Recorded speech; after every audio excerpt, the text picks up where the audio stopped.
ഇന്നാണ് ഞങ്ങൾ നാട്ടിൽ പോകുന്നത്. ഇപ്പോൾ കഴിക്കാൻ വേണ്ടി കുറച്ച് സ്നാക്സ് കൂടി പോയി നമുക്ക് ലിഡിലിന് മേടിച്ചിട്ട് വരാം. ഇതിനെക്കിട്ടും പെട്ടി കണ്ടെത്തിക്കുകയാണ്. ഫ്രാങ്ക്ഫർട്ട് എയർപോർട്ടിൽ നിന്ന് ഈ കാണുന്നൊരു ബോക്സ്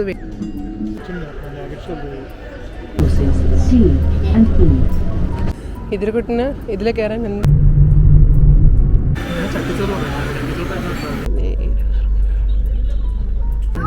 അവിടെ പ്ലാൻ ചെറിയ രീതിയിൽ ചീറ്റി. Hello guys, welcome back to channel. So ഇന്നാണ് ഞങ്ങൾ നാട്ടിൽ പോകുന്നത്. ഇല്ല, വെളുപ്പിന് 4 മണിയാണ്. ഞാൻ ഓവർ എക്സൈറ്റ്മെൻറ്റ് കാരണം ഞാൻ രാവിലെ എണീച്ചിട്ടുണ്ട്. നമുക്ക് ഇവിടെ നിന്ന് 10:10 നമ്മുടെ ഫസ്റ്റ് ഫ്ലൈറ്റ് നമ്മുടെ ഇവിടെ നിന്ന് ജർമ്മനിയിലോട്ടാണ്. ആൻഡ് അവിടെ നമുക്കൊരു 8.5 മണിക്കൂർ ലേയോറുണ്ട്. എന്നിട്ടാണ് നമ്മൾ നെക്സ്റ്റ് ഫ്ലൈറ്റ് എടുക്കുന്നത് മസ്കറ്റിലോട്ട്. എന്നാലും നമ്മൾ എണീച്ചു. അപ്പോൾ ഇനി ഞാൻ വിചാരിച്ചു കൊണ്ടുപോകാനുള്ള കാര്യങ്ങളൊക്കെ സെറ്റ് ചെയ്ത് വെക്കാം. കാരണം ഈ ലേയോറിന് വേണ്ടി ഞാൻ ഇതിൽപ്പെട്ടിന് കുറച്ച് ഫുഡ് എടുക്കുന്നുണ്ട്. നമ്മൾ ഇന്നലെ കണ്ടില്ലായിരുന്നു ഒരു കണ്ടെയ്നർ മേടിച്ച്, അതിൽ ചൂട് നിൽക്കും. സോ ഞാൻ അവൻ്റെ ഫേവറേറ്റ് ചപ്പാത്തി നൂഡിൽസ് എടുക്കാതാണ് വിചാരിക്കുന്നത്. അതാകുമ്പോൾ അവന് ബ്രഞ്ചായിട്ടും ലഞ്ച്, ഒരു ലേറ്റ് ലഞ്ചായിട്ട് നമുക്ക് കൊടുക്കാം. സോ നമ്മുടെ ഒരു പെട്ടി ഇവിടെ നമ്മൾ റാപ്പ് ചെയ്ത് വെച്ചിട്ടുണ്ട്. ഒരെണ്ണം ഇപ്പോഴും ഹോൾഡിലാണ്. ഇൻ കേസ് എന്തെങ്കിലും വെക്കേണ്ടി വന്നാൽ ലാസ്റ്റ് മിനിറ്റിൽ നമുക്ക് എന്തെങ്കിലും വെക്കേണ്ടി വന്നാൽ വെക്കാമല്ലോ എന്ന് വിചാരിച്ചിട്ട് നമ്മളത് ഹോൾഡ് വെച്ചിട്ടുണ്ട്. അതിപ്പോൾ രാവിലെ ഇനി റാപ്പ് ചെയ്യണം. നമുക്കാണെങ്കിൽ ഇന്നലെ ചെക്ക് ഇൻ ചെയ്തപ്പോൾ ഒരു പണി കിട്ടി. അതെനിക്ക് ഇന്നലത്തെ വീഡിയോ മെൻഷൻ ചെയ്യാൻ പറ്റില്ല. അതെന്ന് വെച്ചാൽ ഞങ്ങൾ actually main booking Oman air വഴിയാണ്. ഞങ്ങൾ ഇത്തവണയും ലുഫ്താൻസ ഒമാൻ എയർ വഴിയാണ് പോകുന്നത്. ബട്ട് നമ്മുടെ ഇന്നലെ ലുഫ്താൻസയുടെ ചെക്ക് ഇൻ ചെയ്തപ്പോൾ ഇതിർവീട്ടിൻ്റെ പേര് വന്നത് ഇദ്രിൻ കഴിഞ്ഞിട്ട് മാസ്റ്റർ വന്നത്. അപ്പോൾ അവർ പറഞ്ഞു, എന്നാൽ പിന്നെ നിങ്ങൾ ഒരു കാര്യം ചെയ്യും, എയർപോർട്ടിലോട്ട് ഡയറക്റ്റ് 2.5 hours മുന്നേ വന്നിട്ട് നിങ്ങൾ അവിടെ നിന്ന് ചെക്ക് ഇൻ ചെയ്യാൻ പറഞ്ഞിട്ടുണ്ട്. അതായത് 10:10 ഫ്ലൈറ്റിന് നമ്മൾ 2 hours മുന്നേ എന്ന് പറയുമ്പോൾ 8:10 ആവും. സോ ആദ്യം ഞങ്ങൾ വിചാരിച്ചു ഇവിടെ നിന്ന് ഒരു 8:30 ആകുമ്പോൾ പോയാൽ മതി. കാരണം ലാസ്റ്റ് പോയ സമയത്ത് ഞങ്ങളൊരു 3 മണിക്കൂർ മുന്നേ പോയിട്ട് കട്ട് പോസ്റ്റ് ആയിരുന്നു. കാരണം ഗേറ്റ് അവർ ഓപ്പൺ ചെയ്ത്, ചെക്ക് ഇൻ കൗണ്ടർ അവർ ഓപ്പൺ ചെയ്തത് തന്നെ എനിക്ക് തോന്നുന്നു ഒരു ലാസ്റ്റ് 1.5 hour ആയപ്പോഴാണ് വെറുതെ പോസ്റ്റ് ആയി. അപ്പോൾ ഞങ്ങൾ വിചാരിച്ചു എന്തായാലും ഇവിടെ നിന്നൊരു 20 minutes ഡ്രൈവേ ഉള്ളൂ. അപ്പോൾ ഒരു 8:00 കഴിഞ്ഞിട്ട് അതൊക്കെ ഇറങ്ങാമെന്ന് പറഞ്ഞിരുന്നപ്പോഴത്തേക്കും ഇതാ പണി വന്നു. സോ നമുക്ക് മാക്സിമം 8 മണിക്കെങ്കിലും ഇവിടെ നിന്ന് ഇറങ്ങണം. സോ ഒരു 8:15, 8:20 നമ്മൾ എത്തും. അങ്ങനെയാണ് നമ്മുടെ ഇപ്പോഴത്തെ പ്ലാൻ. ആൻഡ് ഞാൻ ഇപ്പോൾ തന്നെ ഇൻട്രോ എടുത്തെന്ന് വെച്ചാൽ ചിലപ്പോൾ എനിക്ക് കുറച്ചുകൂടെ കഴിഞ്ഞാൽ ഈ ഇറങ്ങുന്നതിൻ്റെ തിരക്കിൽ ഫൈനൽ ലിസ്റ്റ് ചെക്കിങ്ങിൻ്റെ തിരക്കിൽ ചിലപ്പോൾ ഞാൻ ഇൻട്രോ എടുക്കാൻ മറന്നു. നമ്മൾ ലേ ഓവർ സമയത്ത് കഴിക്കാൻ വേണ്ടി കുറച്ച് സ്നാക്സ് കൂടി പോയി നമുക്ക് ലിഡിലിന് മേടിച്ചിട്ട് വരാം. സമയം ഇപ്പോൾ 6:30 ആയതേ ഉള്ളൂ. എന്നാലും നമ്മുടെ ഞാൻ നേരത്തെ പറഞ്ഞ സമയം 6:30 ആയതേ ഉള്ളൂ. പക്ഷേ ഇരുട്ട് ഇതുവരെ നമ്മുടെ സൂര്യൻ ഉദിച്ചിട്ടില്ല. അപ്പോൾ ഞാനീ പോയി മേടിക്കുന്നത് നമുക്ക് നമ്മുടെ ബാഗിനകത്ത് പാക്ക് ചെയ്ത് വെച്ചാൽ പിന്നെ ഒരു എന്താ പറയുന്നത്, ഒരു പാടില്ലാതെ അങ്ങ് ഇറങ്ങിപ്പോവാം. സോ ഞാൻ മിക്കവാറും എൻ്റെ അടുത്തൊന്നും ഷൂട്ട് ചെയ്യില്ല. നമുക്കിനി ഇറങ്ങുമ്പോൾ കാണാം. വൈഫൈ ഊരണേ. നമ്മളങ്ങനെ റെഡിയായി, നമുക്ക് പോകാൻ സമയമായി. ആൻഡ് കിച്ചണിൽ ഓക്കെ, കിച്ചണിൽ വിൻഡോസ്, ഫ്രിഡ്ജ് വെക്കേഷൻ മോഡ് ഇട്ടു. ഓക്കെ, ഞാൻ ലിസ്റ്റ് ഒന്ന് വായിക്കാമേ. ടിക്കറ്റ്, പാസ്പോർട്ട് എല്ലാം എടുത്തില്ലേ? സെറ്റാണ്. ഞാനെടുത്ത ലാപ്പ് ബാഗ് വെച്ച്. സ്റ്റൗ ഓഫ്, കിച്ചണിൻ്റെ ലൈറ്റ് ഓഫ്, റൂമിൽ വിൻഡോ ക്ലോസ്ഡ്, അൽമാരീസ് ക്ലോസ്ഡ്, ബാത്റൂം എല്ലാം ഓഫ് സെറ്റ്. ആൻഡ് ബാത്റൂമിൽ ലൈറ്റ് ഓഫ് ചെയ്തു, റൂമിൽ ഡോർ അടിച്ചു. നമ്മൾ ഇനി ഈ ലൈറ്റും ഇതും അടിച്ചാൽ മതി. നിങ്ങൾ ആരെങ്കിലും ഇങ്ങനെയാണോ? നമ്മൾ ഇറങ്ങിയതിന് ശേഷം ഭയങ്കര കൺഫ്യൂഷൻ ആയിരിക്കും, ലൈറ്റ് ഓഫ് ചെയ്തോ ഡോർ അടിച്ചോന്നൊക്കെ. കഴിഞ്ഞ യാത്ര നമ്മൾ നാട്ടിൽ പോയപ്പോൾ ഞങ്ങൾക്ക് പകുതി എത്തിയപ്പോൾ തന്നെ ഭയങ്കര ഡൗട്ടായി, ഡോർ അടിച്ചു ഗ്യാസ് ഓഫ് ചെയ്തോ എന്നൊക്കെ. അതുകൊണ്ട് തന്നെ ഇപ്രാവശ്യം ഇറങ്ങുന്നതിന് മുന്നേ ഒരു വീഡിയോ ഒന്ന് ക്യാപ്ചർ ചെയ്ത് വെച്ചു. ഓക്കെ, നമുക്കിനി എയർപോർട്ട് ചെയ്തിട്ടാണ്. ഇതിന് അവിടെ ഫോൺ കൂടെ നമ്മൾ വെച്ചിരിക്കുകയാണ്. നമ്മളങ്ങനെ വണ്ടി കയറി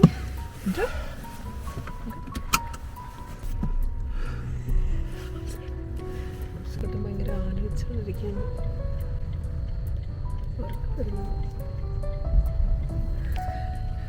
നമ്മൾ ഓൺ ദ വേ ആണ്. പുറത്ത് നല്ല മഴ.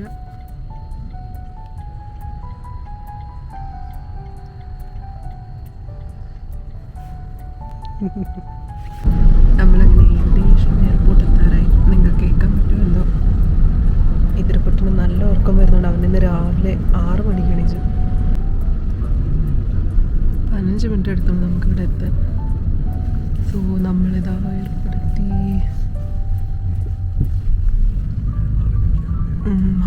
സമയത്ത് മഴ ആവാതിരുന്നാൽ മതി. കാരണം നമുക്ക് ലുഫ്താൻസയിൽ നിന്ന് നമ്മൾ ബസ്സിൽ പോയി ഇറങ്ങിയിട്ടാണ് ഫ്ലൈറ്റിൽ കയറുന്നത്.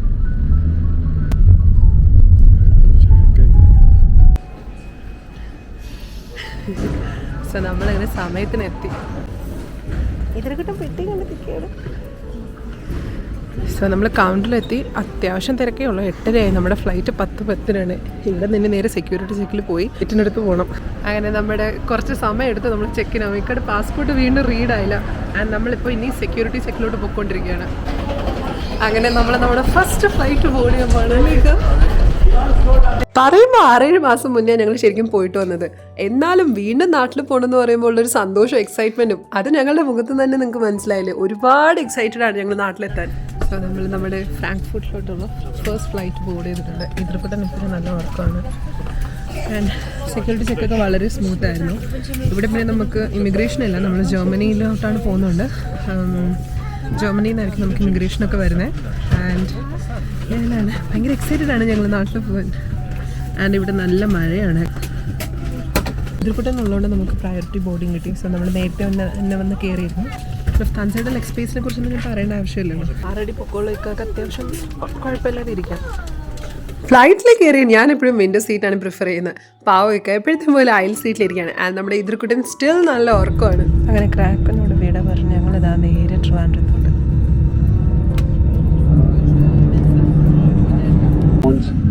Or tablets in flight. Stellen Sie jetzt Ihre Rückenlehne senkrecht, klappen Sie die Tische zurück und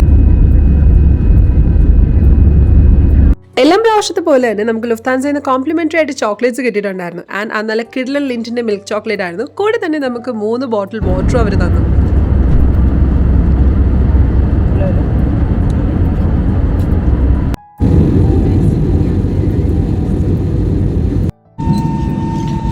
so നമ്മളിങ്ങനെ ഫ്രാങ്ക്ഫർട്ട് എത്തി.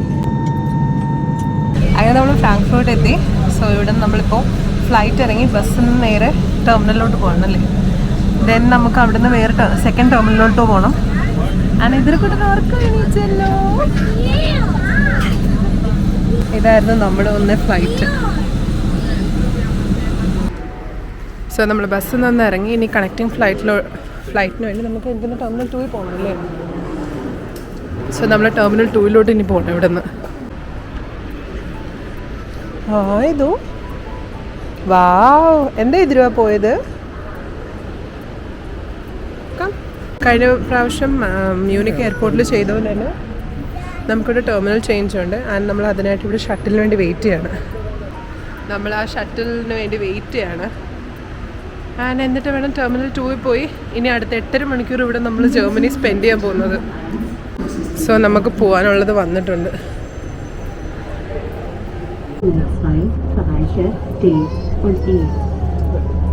This skyline takes you to Terminal 2, concourses C and E. So നമ്മൾ സ്കൈലൈൻ ട്രെയിനിൽ വന്നിറങ്ങി ടെർമിനൽ 2 എത്തിയിട്ടുണ്ട്. And നമുക്ക് ഇനിയും കുറേ സമയമുണ്ട്. ഇതിലെവിടെയാണ്. സോ നമ്മൾ രാവിലെ ലിഡിൽ പോയി മേടിച്ച സ്നാക്സ് കഴിക്കാൻ വിചാരിച്ചു. സ്പെൻഡ് സ്ട്രോങ് കഴിച്ചോ? സോഗയായിപ്പോയി അല്ലേ.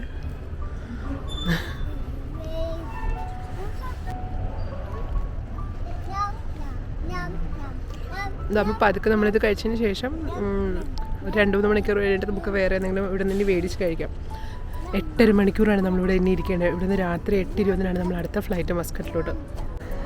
രാവിലെ കടക്കായി എന്ന് പറഞ്ഞു. ഇപ്പോൾ നമുക്ക് കടയിൽ ഇറങ്ങാൻ നേരത്താണ് പറഞ്ഞത്. അപ്പോൾ കടയിൽ പോയി നമുക്കത് പ്ലാസ്റ്റർ മേടിക്കാനുള്ള സമയമില്ലായിരുന്നു, ലേറ്റാണ്. അത് കാരണം ഇവിടെ ഫ്രാങ്ക്ഫർട്ട് എയർപോർട്ടിൽ നിന്ന് ഈ കാണുന്നൊരു ബോക്സ് മേടിച്ചത് നമ്മൾ 5.5 യൂറോയ്ക്കാണ് 16 പ്ലാസ്റ്റർ. മര്യാദയ്ക്ക് സൂക്ഷിച്ച് ചെയ്തിരുന്നെങ്കിൽ കാശ് പോകുമായിരുന്നു. ഇവിടെ ഇതിരക്കുട്ടൻ സ്നാക്സും കഴിച്ചിട്ട് ഇവിടെ കളിയാണ്. 16 എന്തോ ആവാനാണ്.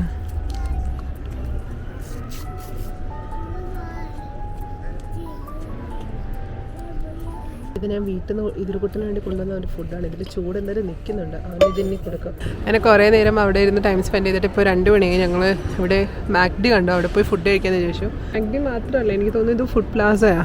എഴുതിയിട്ടുണ്ട് അവിടെ ഫുഡ് പ്ലാസയാണ്. സോ ഇവിടുന്ന് അവിടെ ഞങ്ങൾ മാക്ഡി ആയിരിക്കും മേടിക്കുന്നത്. എന്തെങ്കിലും മേടിച്ച് കഴിച്ച് കുറച്ച് നേരം കൂടെ ടൈം സ്പെൻഡ് ചെയ്തിട്ട് വേണം നമ്മുടെ പാസ്പോർട്ട് കൺട്രോളിലോട്ട് പോകാൻ. ഇതൊരു ഫ്രഞ്ച് ഫ്രൈസ് കഴിക്കാൻ വന്നാ. ഇതിൽക്കൂട്ടം പാട്ടാണ്. നമ്മൾ ഫുഡൊക്കെ ഓർഡർ ചെയ്തിട്ട് ഇവിടെ ഇരിക്കുകയാണ്. നമ്മൾ സെൽഫ് സർവീസിലുള്ള ടേബിളിൽ കൊണ്ട് തരാൻ വേണ്ടി നമ്മൾ കോഡും എടുത്തിട്ട് ഇവിടെ ഇരിക്കുന്നുണ്ട്. ആൻഡ് ഇതിരുക്കുട്ടൻ അവിടെ ഇരുന്ന് കുറച്ച് നേരം കാർട്ടൂൺ ടൈം കൊടുത്തു, അല്ലെങ്കിൽ അവനിവിടെ ഫുൾ അലമ്പാക്കും. സോ ഇനി ഫുഡ് കഴിച്ചിട്ട് വേണം നമുക്ക് ഇമിഗ്രേഷനിൽ പോയി നേരെ ഗേറ്റിൻ്റെ അടുത്തോട്ട് പോയി.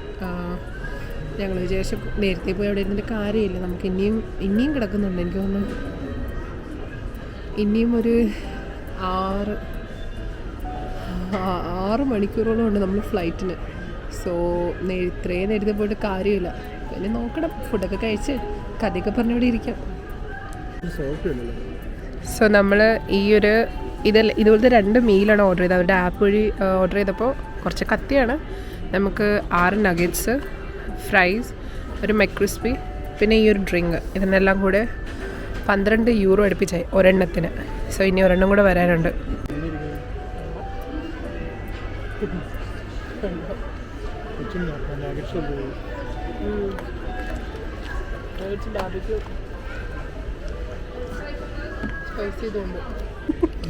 അത് ബാബിക്യൂ സോസ്. ഞങ്ങളിവിടെ ഇതിൽ നോക്കിയപ്പോൾ സ്റ്റിക്കർ ഉണ്ടായിരുന്നേ. അപ്പോൾ സ്റ്റിക്കർ അല്ലെങ്കിൽ ഞങ്ങൾ ചുമ്മാ അത് കോഡ് ചെയ്ത് ഇവരുടെ ആപ്പിൽ ഇൻസ്റ്റാൾ ചെയ്ത് നോക്കിയാണ്. ഭാഗ്യമുണ്ടെങ്കിൽ എന്തെങ്കിലും അടിച്ചാലോ. ഞങ്ങൾ ഇത്രയും കോഡ് അടിച്ച് ഒരെണ്ണം പോലും അടിച്ചില്ല. ലാസ്റ്റാണ്. ഇല്ലല്ലോ, നോക്കട്ടെ. നമ്മുടെ അവിടത്തെയാണ് നല്ലത്. ഇതും ബെറ്റർ ലക്ക് നെക്സ്റ്റ് ടൈം എന്നായിരിക്കും. കറുത്ത വെള്ളമായിരിക്കും. Yes, of course, better luck next time. ആൾക്കാരെ പറ്റിക്കാൻ വേണ്ടി ഒക്കെ കഴിച്ച് നമ്മുടെ ഇമിഗ്രേഷനൊക്കെ തീർത്തതിന് ശേഷം നമ്മളിപ്പോൾ ഉള്ളത് ബേബി ചേഞ്ചിങ് റൂമാണ്. ഇതിരുക്കുട്ടനെ ഒന്ന് ക്ലീനൊക്കെ ചെയ്തിട്ട് വേണം. ഗേറ്റിൻ്റെ അടുത്ത് നമ്മൾ ഇരിക്കുന്നുണ്ട്. ഇനിയുണ്ട് മണിക്കൂർ, ഒരുപാട് സമയമുണ്ട്. സോ നമുക്കിനി ഇവനെ ചേഞ്ച് ചെയ്തെടുക്കാം. അല്ലേ ഇതിരുക്കുട്ട, അല്ലേ. ഫ്രാങ്ക്ഫർട്ടിൽ നിന്ന് നമുക്ക് മസ്കറ്റിലോട്ടാണ്. പിന്നെ മസ്കറ്റിൽ നിന്ന് നമ്മൾ കൊച്ചി. ഇപ്രാവശ്യം നമ്മൾ ട്രിവാൻഡ്രത്ത് പോകുന്നതിന് പകരം കൊച്ചിയിലോട്ടാണ് പോകുന്നത്. ആൻഡ് ദെൻ കൊച്ചിയിൽ നിന്ന് നമ്മൾ പോകും. അപ്പോൾ ഒരു ലോങ് ജേർണിയാണ്, ഒരു 10-28 മണിക്കൂറിൻ്റെ യാത്രയാണ് നമ്മളിരുന്ന്. സോ ഒന്നേ നിങ്ങൾ ഈ വീഡിയോസ് എല്ലാം ഒരുമിച്ച് കാണും, അല്ലെങ്കിൽ ഇത് 2 പാർട്ടായിട്ടായിരിക്കും കാണുന്നത്. ബേബി ചേഞ്ചിങ് റൂമിൽ നിന്ന് ഇറങ്ങി നമ്മളത് ഇവിടെ വന്നാണ് ഇരിക്കുന്നത്. ഇവിടെ കിടക്കാമെന്ന് വിചാരിച്ചു. ഇതിരോ സമയം 3:30 ആയിട്ടേ ഉള്ളൂ. ഇനിയുണ്ട്. നമ്മളിപ്പോൾ ഇതാ ഈ ഒരു ലെഷർ സോണിലിരുന്ന് ഇങ്ങനെ കാലം നീട്ടി 3 കൂടെ ഇവിടെ ഇരിക്കുന്നുണ്ട്. ഇതിരെക്കുട്ടൻ തകർത്തോടെ പാട്ട് പാടുകയാണ്. ഇതിരെക്കുട്ടൻ ബാക്കി ആരും ഉറങ്ങാൻ സമ്മതിക്കില്ല. അങ്ങനെ 6:15 നമ്മുടെ സെക്യൂരിറ്റി ഗേറ്റ്സ് തുറന്നു. ഇവിടെ നമുക്കിന്ന് സെക്യൂരിറ്റി ചെക്ക് ഉണ്ടായിരുന്നു. അപ്പോൾ അവിടെ നിന്ന് നമ്മൾ സെക്യൂരിറ്റി ചെക്ക് കഴിഞ്ഞു. ഇപ്പോൾ ഗേറ്റിൻ്റെ അടുത്ത് വന്നിരിക്കുകയാണ്. ഇനിയും ഉണ്ട് 1.5 മണിക്കൂർ നമ്മുടെ ഫ്ലൈറ്റിന്. അല്ല എതിർക്കുട്ടനോട് ബേബി ഷാർക്ക് പാടിക്കൊണ്ടിരിക്കുകയാണ്. നമുക്ക് ലുഫ്താൻസയിൽ നിന്നായിരുന്നു നമ്മുടെ ബോർഡിംഗ് പാസ് തന്നെ. സോ നമ്മൾ രണ്ടാമത് വീണ്ടും ഇവിടെ ബോർഡിംഗ് പാസ് വെരിഫൈ ചെയ്തു, പാസ്പോർട്ട് വെരിഫൈ ചെയ്തു അല്ലേ. എന്നിട്ട് ഒമാൻ എയർ നമുക്ക് വീണ്ടും ബോർഡിംഗ് പാസ് തന്നിട്ട് നമ്മളിപ്പോൾ ഇപ്പോഴാണ് ശരിക്കും ഗേറ്റിൻ്റെ അടുത്ത് വന്നിരിക്കുന്നത്. സോ അങ്ങനെ നമ്മുടെ രണ്ടാമത്തെ ഫ്ലൈറ്റ് നമ്മൾ ബോർഡ് ചെയ്തു. ഇതിരെക്കുട്ടൻ നല്ല ഉറക്കമാണ്, നിങ്ങൾക്കൊന്നും കേൾക്കാൻ പറ്റില്ല. സോ ഇനി അടുത്ത് നമ്മൾ നേരെ മസ്കറ്റിലോട്ടാണ്. എപ്പോഴത്തെ പോലെ തന്നെ നമുക്ക് പില്ലോയും ബ്ലാങ്കറ്റ്, പിന്നെ എൻഫർടൈൻമെൻറ്റ് സിസ്റ്റത്തിന് യൂസ് ചെയ്യാൻ ഹെഡ്ഫോൺസൊക്കെ നമുക്ക് തന്നിട്ടുണ്ട്. ആൻഡ് ഇപ്രാവശ്യം പുതിയ കുറച്ച് സിനിമകൾ വന്നിട്ടുണ്ട്, പക്ഷേ അതൊക്കെ നമ്മൾ കണ്ടിട്ടുണ്ട്. അപ്പോൾ അതൊക്കെ കണ്ടു വേണം 6.5 മണിക്കൂർ സ്പെൻഡ് ചെയ്യാൻ. ആൻഡ് അങ്ങ് വിൻഡോയുടെ പുറത്ത് ദൂരെ നമുക്ക് സ്കൈലൈൻ ഷട്ടിൽ കൊടുക്കുന്നുണ്ട്. ആൻഡ് നമുക്ക് വെയിറ്റ് ചെയ്യാം ഈ ഫ്ലൈറ്റ് ടേക്ക് ഓഫ് ചെയ്യാൻ വേണ്ടി. ജസ്റ്റ് 1 more ഫ്ലൈറ്റ്, പിന്നെ ട്രെയിനും ഉണ്ട്. എന്നിട്ട് നമ്മൾ നേരെ വീടെത്തും. ശരിക്കും നമ്മുടെ ഫ്ലൈറ്റ് ഡിലേഡാണ്. ആക്ച്വലി 8:20 എടുക്കേണ്ട ഫ്ലൈറ്റാണ്, ഇപ്പോൾ 8:30 കഴിഞ്ഞു. ആൻഡ് നമ്മൾ വിശന്നിട്ട് അവസാനം ഞാൻ ഇന്നലെ കാണിച്ചു തന്ന മറ്റേ ഷോപ്പിംഗ് ഇതിൽ കാണിച്ചില്ലായിരുന്നു, അതിൻ്റെ ക്രാൻബെറി ഫ്ലേവർ ഞങ്ങൾ കഴിക്കാണ്.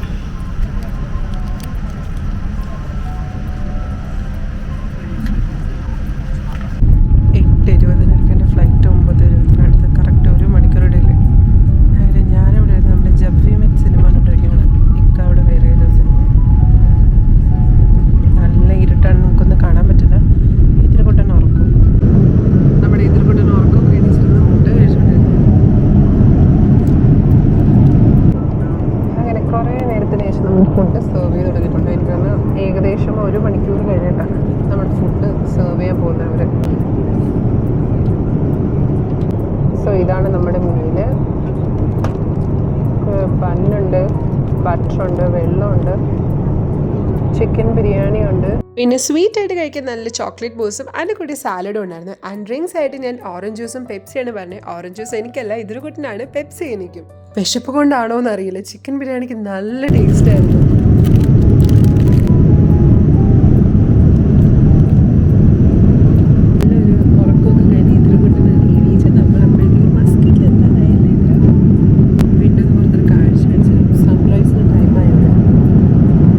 അങ്ങനെ നമ്മൾ മസ്കറ്റ് എത്തി. ഇനി ഇവിടെ നിന്ന് ഓടിപ്പോയാണ് നമ്മൾ അടുത്ത ഫ്ലൈറ്റ് പിടിക്കാൻ കൊച്ചിയിലോട്ട്. ഇതിരുകുട്ടിന് ഇതിൽ കയറാൻ എന്തൊരു ഇഷ്ടമല്ലേ ഇതിരു. നമ്മളങ്ങനെ ഗേറ്റിൻ്റെ അടുത്ത് നിന്ന് വെയിറ്റ് ചെയ്യാണ്. ഇതിരു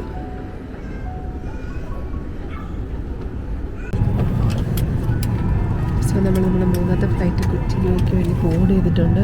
ഇനി ഇവിടെ നേരെ കൊച്ചി എത്തിയിട്ട് നമ്മുടെ ട്രെയിൻ പിടിക്കണം. ഞാൻ നേരത്തെ ഫ്ലൈറ്റിൽ ഈ ഒരു മലയാള സിനിമ കണ്ടുകൊണ്ടിരിക്കുകയായിരുന്നു, കൊറോണ ധവൻ. അപ്പോൾ അത് ഫുൾ കണ്ട് തീർക്കാമെന്ന് വിചാരിച്ചു.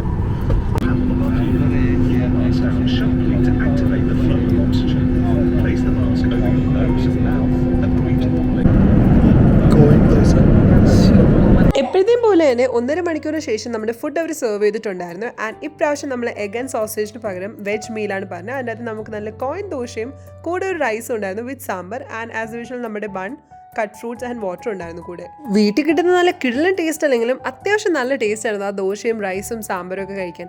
വയറ് നിറയെ അത് കഴിച്ചതിന് ശേഷം അതിൻ്റെ കൂടെ ഉണ്ടായിരുന്ന ബൺ, ബട്ടർ ജാം ഒരു കോമ്പിനേഷൻ ആക്കി ഞാൻ കഴിച്ചു. നല്ല കിടലൻ കോംബോ ആണ് അത്. അതോടുകൂടി നമ്മുടെ ബ്രേക്ക്ഫാസ്റ്റ് കലാപരിപാടി ഇവിടെ അങ്ങ് അവസാനിച്ചു. ആ ഒരു മീലിൻ്റെ പ്ലേറ്റ് ഇരിക്കുന്ന കാണുമ്പോൾ തന്നെ അറിയില്ല, എല്ലാം കഴിച്ചു തീർന്നു, ഒന്നും ബാക്കിയില്ല. ലാസ്റ്റ് 20 മിനിറ്റ്സ് അങ്ങനെ നമ്മളിതാ കൊച്ചി എത്തി. ബ്രേക്ക്ഫാസ്റ്റ് കഴിച്ചതിന് ശേഷം ഉറക്കം കഴിഞ്ഞ് ഇപ്പം എണീച്ചതേ ഉള്ളൂ. ആ മുഖം കാണുമ്പോൾ നിങ്ങൾക്ക് മനസ്സിലാവും. ആൻഡ് നമ്മൾ കൊച്ചി എത്തി. ഇനി വെറും 6 മിനിറ്റ്സും കൂടെ ഉള്ളൂ നമ്മൾ ലാൻഡ് ചെയ്യാൻ വേണ്ടി. ഇതിൽ കൊണ്ട് നമ്മൾ ലാൻഡ് ചെയ്യാറാണെന്ന് പറഞ്ഞില്ല, നല്ല ഉറക്കമാണ്. അൽഹംദുലില്ലാ ഞങ്ങൾ സേഫായിട്ട് ഇവിടെ കൊച്ചിയിൽ.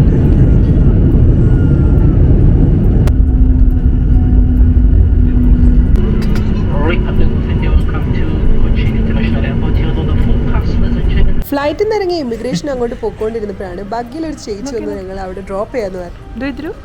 ആനനെ നോക്കി.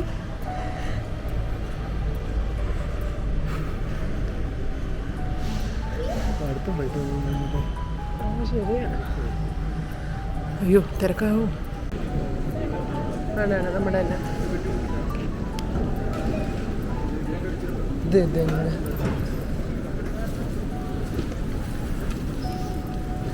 നമ്മുടെ അതിലെന്താ ഹെവി ടാഗ്, അതിൽ ഹെവി ടാഗാണ് ആ പെട്ടിയിൽ നമ്മുടെ. അങ്ങനെ പെട്ടി കിട്ടി. ഇനി നമുക്ക് പോയി ട്രെയിൻ പിടിക്കാം. ലഗേജ് ഒക്കെ എടുത്ത് പുറത്തെത്തിയതിന് ശേഷം ടാക്സി ബുക്ക് ചെയ്തപ്പോഴാണ് ഞങ്ങൾക്ക് 8ന്റെ പണി കിട്ടിക്കൊണ്ടിരിക്കുന്നതെന്ന് മനസ്സിലായത്. ആദ്യം ബുക്ക് ചെയ്ത ടാക്സി ചേട്ടൻ എത്തിയപ്പോൾ പുള്ളിയുടെ ബൂട്ടിൽ CNG സിലിണ്ടർ ഉണ്ടായിരുന്നു. അതുകൊണ്ട് തന്നെ നമുക്ക് ലഗേജ് വെക്കാനേ പറ്റുന്നില്ല. അങ്ങനെ ആ റൈഡ് ക്യാൻസൽ ചെയ്തു. രണ്ടത് വീണ്ടും നമ്മളൊരു ടാക്സി ബുക്ക് ചെയ്തു. ആ ചേട്ടൻ വന്നപ്പോഴും സെയിം സിറ്റുവേഷൻ. എല്ലാം കൂടി ഞങ്ങൾക്ക് വട്ടുപിടിച്ചൊരവസ്ഥയായിരുന്നു. അതിനുശേഷം സാഹി കേട്ടിട്ട് ഞങ്ങൾ നേരെ എയർപോർട്ട് ടാക്സി ബുക്ക് ചെയ്തിട്ടാണ് റെയിൽവേ സ്റ്റേഷനിൽ. ഞങ്ങളിവിടെ സ്റ്റേഷനിൽ പോകുന്ന വഴി ഒരു റെസ്റ്റോറൻറ്റ് കയറി. എന്തായിരുന്നു പേര്? മല്ലു ഡാബ, അങ്ങനെ എന്തായിരുന്നു പേര്? എന്തോ ഒരു പേര്.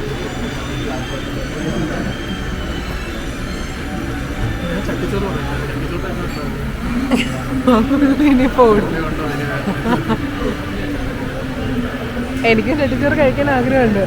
നേരത്തെ റെസ്റ്റോറൻറ്റ് പേര് പറയുമ്പോൾ ചെറിയ രീതിയിൽ നിന്ന് മാറിപ്പോയി. തൊട്ടടുത്തുള്ള മല്ലു ഡാബയുടെ പേരാണ് ഞാൻ പറഞ്ഞത്. ഈ റെസ്റ്റോറൻറ്റ് പേര് കടവെന്നാണ്. ആൻഡ് നല്ല ലേക്ക് വ്യൂ വരുന്ന കിഡിലൊരു റെസ്റ്റോറൻ്റ് ആണ്. നമുക്ക് ഫാമിലി ഫ്രണ്ട്സും ഒക്കെ ആയിട്ട് വന്ന് എൻജോയ് ചെയ്തിരുന്ന് കഴിക്കാൻ പറ്റുന്ന ഒരു സ്ഥലമാണ് കേട്ടോ ഇത്. എൻജോയ് ചെയ്ത് കഴിക്കാൻ പറ്റിയ സ്ഥലമാണെങ്കിലും ഞങ്ങൾക്ക് ഒട്ടും എൻജോയ് ചെയ്യാൻ പറ്റിയില്ലായിരുന്നു. ബിക്കോസ് ഓൾറെഡി ഞങ്ങൾക്ക് ഒരു മണിക്കൂർ നഷ്ടപ്പെട്ടായിരുന്നു ടാക്സി ബുക്ക് ചെയ്ത്. അവസാനം ഇനി ഞങ്ങൾക്ക് ഒരു 45 മിനിറ്റ്സും കൂടെ ബാക്കിയുള്ളൂ റെയിൽവേ സ്റ്റേഷനിൽ. എല്ലാം കൊണ്ടൊരു ഓട്ട പ്രദർശനമായിരുന്നു. ഒന്നും മര്യാദയ്ക്ക് എൻജോയ് ചെയ്ത് കഴിക്കാൻ പോലും ഞങ്ങൾക്ക് പറ്റിയില്ല. ഈ കാണുന്ന ഒരു മീൽസ് ഞങ്ങൾ കഴിച്ചത് 10 മിനിറ്റ് കൊണ്ടാണ്. ആ ചൂട് ചോറെടുത്ത് ലേശം സാമ്പാർ, ലേശം അവിയൽ, തോരൻ, ഒരു മീൻ്റെ കഷ്ണം, കുറച്ച് മീൻ്റെ ചാറ് എല്ലാം കൂടെ കുഴച്ചെടുത്ത് വായിൽ വെക്കുമ്പോൾ എൻ്റെ അമ്മോ എന്തൊരു ടേസ്റ്റ് ആയിരുന്നു. എന്തായാലും ആലുവ സൈഡിലോട്ട് പോകുന്ന എല്ലാവർക്കും ഞാൻ ഈ ഒരു റെസ്റ്റോറൻറ്റ് സജസ്റ്റ് ചെയ്യും. വയറ് നിറയെ ഫുഡ് കഴിച്ചാണ് ഞങ്ങൾ അവിടെ നിന്ന് ഇറങ്ങിയത്. ഞങ്ങൾക്ക് ഈ ഒരു റെസ്റ്റോറൻറ്റ് സജസ്റ്റ് ചെയ്ത് തന്നത് ഞങ്ങളുടെ ടാക്സി ചേട്ടനായിരുന്നു. ചേട്ടന് ഒരുപാട് നന്ദി. അവിടെ നിന്ന് ഇറങ്ങി ഞങ്ങളിപ്പോൾ നേരെ പൊയ്ക്കൊണ്ടിരിക്കുന്ന റെയിൽവേ സ്റ്റേഷനിലോട്ടാണ്. ചേട്ടൻ പെട്ടെന്ന് തന്നെ ഞങ്ങൾ ഓൺ ടൈം അവിടെ എത്തിച്ചായിരുന്നു. ആൻഡ് ഇനി വേണം നമുക്ക് ട്രെയിൻ പിടിച്ച് നേരെ വർക്കലയിലോട്ട് പോകാൻ. അങ്ങനെ ആലുവയിൽ നിന്ന് വർക്കലയിലോട്ട് പോകാൻ വേണ്ടി ഞങ്ങൾ ബുക്ക് ചെയ്തിട്ടുണ്ടായിരുന്നു. കേരള എക്സ്പ്രസ്സിലായിരുന്നു. നമ്മുടെ ട്രെയിൻ ഏകദേശം ഒരു 4:30 ആകുമ്പോൾ എത്തും. ഇദ്രുവിനെയും കൊണ്ട് കൊച്ചിയിൽ വന്ന് ഇറങ്ങി ട്രെയിനിൽ പോകുന്നത് ഒരു ഹെക്ടിക് യാത്രയെന്ന് നല്ല രീതിയിൽ ഞങ്ങൾക്ക് അറിയായിരുന്നു. പക്ഷേ ഇങ്ങനെ ഒരു ട്രാവൽ ഞങ്ങൾ പ്ലാൻ ചെയ്തപ്പോൾ ഏകദേശം 25,000 റുപ്പീസാണ് ഞങ്ങൾ സേവ് ചെയ്തത്. ഞങ്ങൾ 3 പേരും നല്ല രീതിയിൽ ടയർഡാണ്. ഇക്കടെ മുഖത്ത് നിന്ന് തന്നെ മനസ്സിലായില്ലേ. ഇദ്രുകുട്ടൻ പിന്നെ ആ സൈഡിലിരുന്ന് കാർട്ടൂൺ കാണുകയാണ്. എൻ്റെ ഓർമ്മ ശരിയാണെങ്കിൽ ഒരു 10-12 വർഷത്തിന് ശേഷമാണ് ഞാൻ കേരള എക്സ്പ്രസ് യാത്ര ചെയ്യുന്നത്. കേരള എക്സ്പ്രസ് യാത്ര ചെയ്യുന്നതെന്ന് പറയുമ്പോൾ എനിക്ക് എൻ്റെ പണ്ട് ഡൽഹിയിൽ നിന്ന് നാട്ടിലോട്ട് വരുന്ന വെക്കേഷൻ ടൈമിലുള്ള യാത്രയാണ് ഓർമ്മ വരുന്നത്. എൻ്റെ ഫാമിലി ആയിട്ട് നാട്ടിൽ വന്ന് എൻ്റെ ഉമ്മമാനെയും കസിൻസിനെയും എല്ലാവരെയും കാണുന്ന ആ ഒരു ടൈം ഇപ്പം തന്നെ ഓർക്കുമ്പോൾ എന്തൊരു സന്തോഷമാണ് മനസ്സിൽ. അതുപോലെ ഒരു ഫീലാണ് ഇപ്പോൾ ട്രെയിനിലിരുന്ന് യാത്ര ചെയ്ത് വീട്ടിൽ പോകുമ്പോൾ. സർപ്രൈസ് കൊടുക്കൽ മിക്കവാറും ചെറിയ രീതിയിൽ പൊളിയാൻ സാധ്യതയുണ്ട്. ബിക്കോസ് നമ്മുടെ ട്രെയിൻ ഒരു അരമണിക്കൂറോളം ലേറ്റാണ്. ആൻഡ് നമ്മളിനി വർക്കല എത്തുമ്പോൾ ഏകദേശം 10 മണിയൊക്കെ കഴിയും ചിലപ്പോൾ. അങ്ങനെയാണെങ്കിൽ നമുക്ക് വണ്ടി എന്തെങ്കിലും ഓട്ടോ എന്തെങ്കിലുമൊക്കെ കിട്ടാൻ ഭയങ്കര പാടായിരിക്കും. സോ നമ്മൾ മിക്കവാറും ഏതെങ്കിലും ഒരു വീട്ടിൽ നമ്മൾ അറിയിക്കും വന്ന് ഞങ്ങൾ പിക്ക് ചെയ്യുന്നത്. അല്ലേക്കാ അതാണ് നമ്മുടെ ഇപ്പോഴത്തെ പ്ലാൻ. സോ എങ്ങനെയാണെന്നുള്ളത് നമുക്ക് ബാക്കി വീഡിയോ നോക്കാം. നല്ല ടയർഡാണ്. നമ്മൾ രണ്ട് ദിവസമായിട്ട് ട്രാവൽ ചെയ്ത് ഞങ്ങൾ കിളി പോയിരിക്കുകയാണ്. ഇതേകൂട്ടൻ ആക്ച്വലി നല്ല ഉറക്കും. ഞങ്ങൾ രണ്ടുപേരും കൂടെ വെയിറ്റ് ചെയ്യണം. ഇനി എത്ര ഒരു 3-4 സ്റ്റോപ്പും കൂടെ ഉണ്ട്. എന്നിട്ടാണ് വീട്ടിൽ പോയി ഫുഡ് മേടിച്ച് കിടന്നുറങ്ങാൻ. സോ നമ്മൾ നേരത്തെ പറഞ്ഞ പോലെ തന്നെ എൻ്റെ ഡാഡീനെ വിളിച്ചിട്ടുണ്ട്. അതിന് അവിടെ പ്ലാൻ ചെറിയ രീതിയിൽ ചീറ്റി. സോ ഇനി ബാക്കി നമുക്ക് വീടെത്തിയിട്ട് കാണാം. നമ്മൾ ഇറങ്ങാറായപ്പോൾ ഇത്രയും ഫുൾ ഒരു 10 മിനിറ്റ് കൂടെ അല്ലേ? Hardly 10 minute. 5 മിനിറ്റാണ്. സോ നമ്മളിത് ഇറങ്ങാൻ റെഡി നിൽക്കണല്ലേ ഇതൊരു കാര്യം നോക്കിയേ. പപ്പ വണ്ടിയൊക്കെ കൊണ്ടുപോകുമ്പോ ഇവിടെ കയറ്റാം.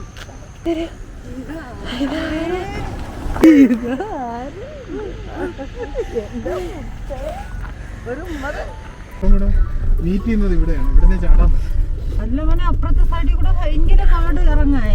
ഇക്കയും മമ്മിയും പപ്പയും തകൃതിയ റെയിൽവേ സ്റ്റേഷൻ്റെ അവിടുത്തെ എന്തോ ഡിസ്കഷനിലാണ്. നമ്മൾ പിന്നെ ഈ വക കാര്യങ്ങളൊന്നും മൈൻഡ് ചെയ്യാറില്ലല്ലോ. ആൻഡ് അവിടെ നിന്ന് നേരെ ഞങ്ങൾ എത്തിയത് ഇക്കാടെ വീട്ടിലാണ്. ഞാൻ വന്നോടെ തന്നെ ലൈറ്റ് ഓഫ് ചെയ്ത് കണ്ടിന്യൂസ് ആയിട്ട് ബെല്ലടിച്ചുകൊണ്ടിരിക്കുകയായിരുന്നു. അവരെ ഒന്ന് പേടിപ്പിക്കാൻ വേണ്ടി.